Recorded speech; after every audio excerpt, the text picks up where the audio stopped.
It's Monday, it's January the 18th. It's been dubbed Blue Monday. Is it the day then that sends us scrabbling for the glossy holiday brochures? I think very much so. It's a third week back in January. Credit card bills are coming. Most people probably haven't been paid yet, so we're all a bit depressed and we all need something to look forward to. And yeah, so we go looking online and looking at brochures and going into travel agencies to give ourselves that little treat and a bit of sun to look forward to. And where do you think are going to be the big places for sun this year then? Where are people going to be finding the good bargains? It's going to be a lot of the traditional places this year. So Spain, Portugal, France, those kind of real traditional old favourites. And for those of us who are a bit more adventurous, there will be long haul. So it will be places like Mexico, Costa Rica, Sri Lanka and Cuba.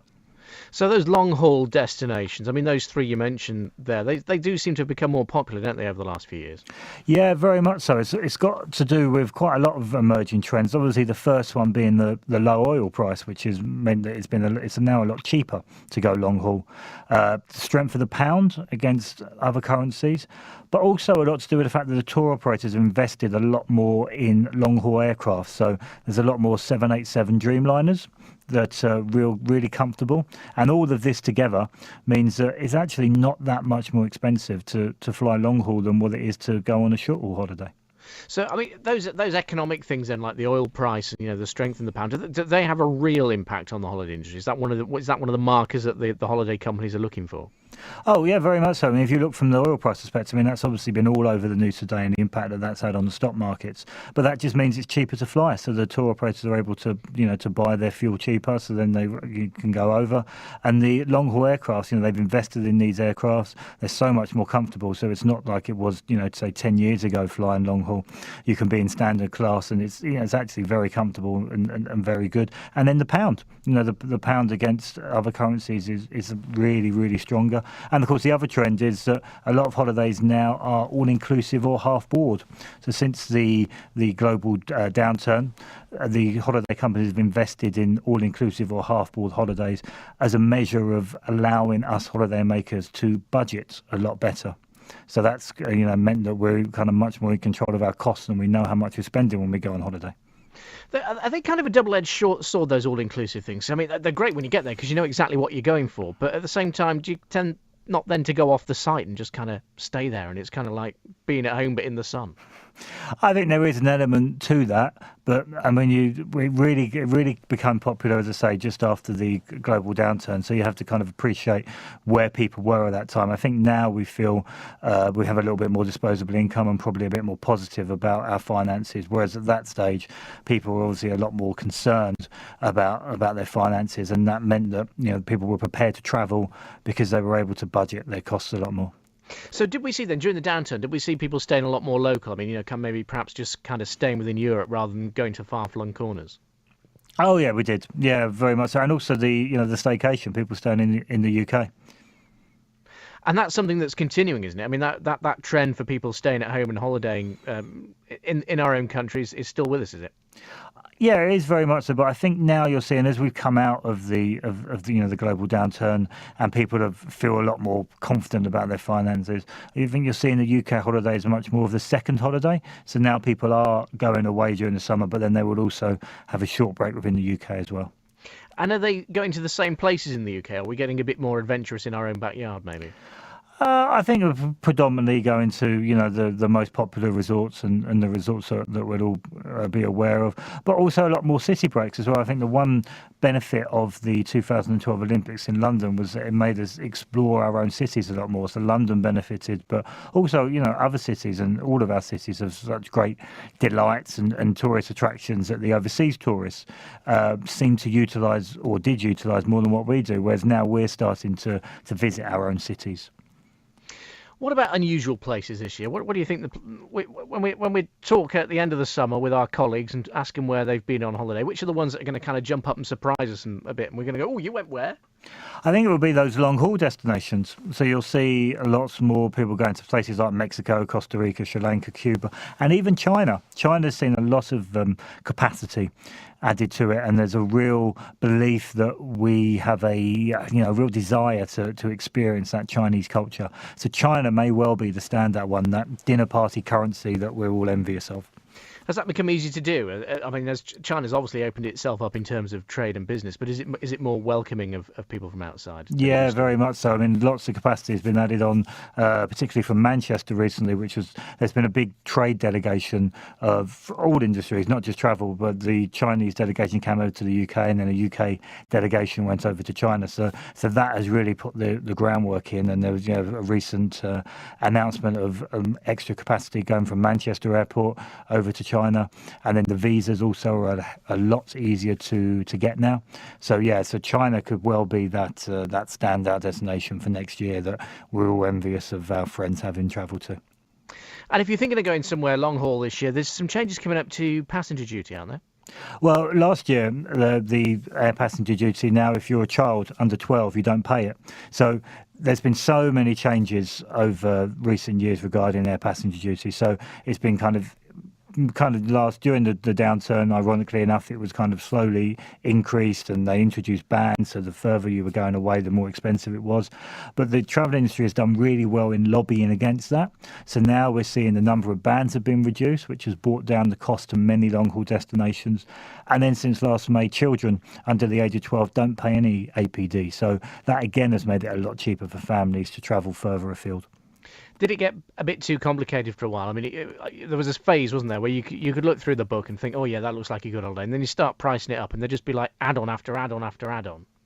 Yeah, you're right, particularly regarding air passenger duty. That's obviously a tax that the travel industry has no control over. It's set by the UK government.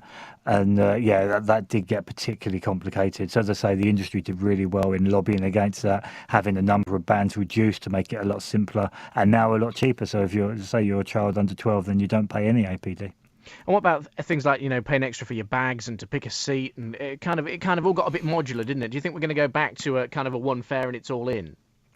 Yeah, I think you're seeing that because it needs to be as easy as possible for the flyer. So, but also you need choice, because you may want to fly, but you may not have a bag. So why pay for a bag when you're not using one? You're not putting one in the hold. So I think there'll be a flexibility on models. You'll see different airlines using different models, which from a consumer perspective does make it somewhat more difficult to compare costs. But at the same time, if you're not going to use such services, then there is no reason why you should pay for them.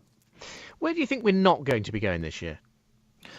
Well, there's probably not the countries in North Africa and some of the countries in the Middle East. We're seeing a lot of tour operators switching capacity away from some of these very popular destinations to the short haul destinations and the long haul destinations that I mentioned earlier. So is that why places like, Spain and Portugal might see a bit of a resurgence, perhaps? Yeah, very much so, because as I say, the capacity will move from those destinations that have experienced some troubles to what we would call safe destinations that we've been to before, that we know, that we're comfortable staying in, and then also those long haul destinations. And within Europe, then, are there new destinations opening up in those countries, or are we going back to the tried and tested favourites? It'll be a mixture of both. We'll want to go to these Spanish islands and those mainland destinations that we're aware of, but also, say, Spain as an example. San Sebastian is the joint 2016 European City of Culture. So you're going to see a lot of extra marketing and lots of extra flights put on to go over to there. But then at the same time, you've got traditional resorts such as Magaluf and Benidorm, which are being upgraded and gentrified effectively as they're looking to attract a different kind of more upmarket traveller. And I suppose if those sort of resorts have got to compete with the all-inclusive places in Mexico and Cuba and whatever, they've got to up the game, haven't they? Yeah, very much so. I mean, they're the traditional ones that we've been going to for 20, 30, 40, maybe even 50 years. So they have to continue to evolve to make sure that they can attract the tourists. What about tourism coming the other way? I mean, for tourists coming into Britain from abroad, where do you think they're going to be landing and going to this year? Well, London is obviously always the main hub, so most of them will be coming into London. But we've seen that lots more of the local cities are able to attract tourists that are coming into London a lot more. So London still is the main hub, and people are still visiting those main tourist attractions within London. But cities outside of London are much more better at being able to make get them to do a little add-on tour, so to see somewhere outside of London while they visit the UK. And I suppose that's where So in terms of getting people up to Yorkshire, we're probably best off targeting people who have already kind of booked a trip to London. Yeah, very much so, and that's the way that a lot of the regional tourist boards are working to. So, trying to then, promote what Yorkshire has to offer, to, as I say, to those that have already booked a trip to London, because obviously Heathrow is a main hub for overseas tourists to come into, so they're all going to come into London, and then it's about getting them to do a little bit of an add-on tour to other parts of the country.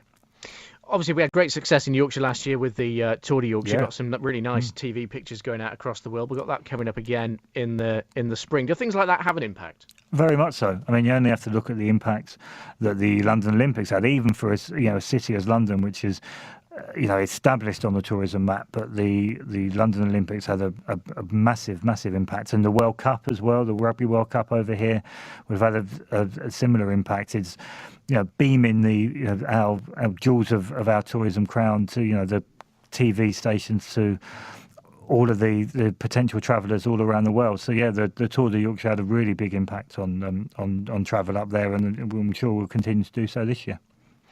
Now, we hear that the economy is getting better, but for a lot of people, money is still tight. What's the best way of getting a summer holiday? Is it to book early or to wait till the last minute and try and get a bargain? There's no definitive answer to that question, if I'm being honest. It can depend.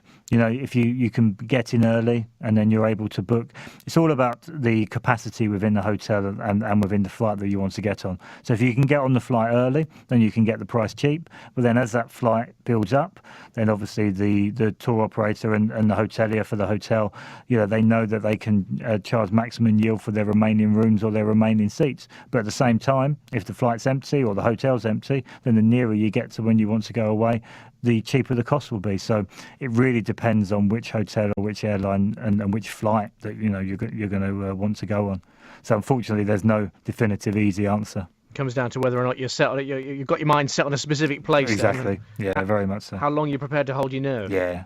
Brilliant. Well, look, it's a gloomy old month, January, isn't it? So we should be getting our thinking caps on now, then, should we? And dreaming of sunnier climes. Yeah, very much so, and that's what we all do, don't we, at this time of the year, as it's cold, windy, wet, and we haven't got much to look forward to.